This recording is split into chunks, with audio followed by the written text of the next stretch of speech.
Tôi sẽ nghe nói nghe ngàyนี้ngày đi phi ấy nơi tỉnh đây cố hay chậm ơi tên kia tên cổ thay mơ mây này liền cho học ngày còn នេះជាប្រាសាទអង្គរធំហើយយើងទៅដល់សប្បាយចិត្តពេលឃើញតែគ្រាន់តែបាក់បន្តិចអ្នកនរគ្នាដោយសារយកកូនទៅកូនទូចពេកអញ្ចឹងលេងអត់សូវសប្បាយទេប៉ុន្តែជាក់ស្ដែងយើងទៅដល់ហ្នឹងគឺសប្បាយមែនទៅម្ដងហើយម្ដងទៀតម្ដងហើយម្ដងទៀតចេះធុញនេះនេះខ្ញុំ2នាក់គ្រួសារខ្ញុំនេះប្រាសាទអង្គរធំយើងឈប់ចូលលេងបន្តិចឈរតែនៅក្នុងនេះអត់បានឡើងទៅលើឯដោយសារនេះអានេះប្រាសាទបាពួនប្រាសាទបាភួន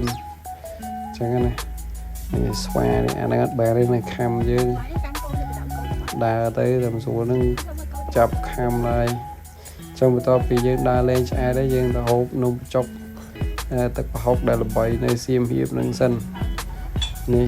នំបញ្ចុកគេមានថៃម្ដែងមានអីហើយទឹកប្រហុកគេហឹលវីដេអូមានតែប៉ុណ្្នេះ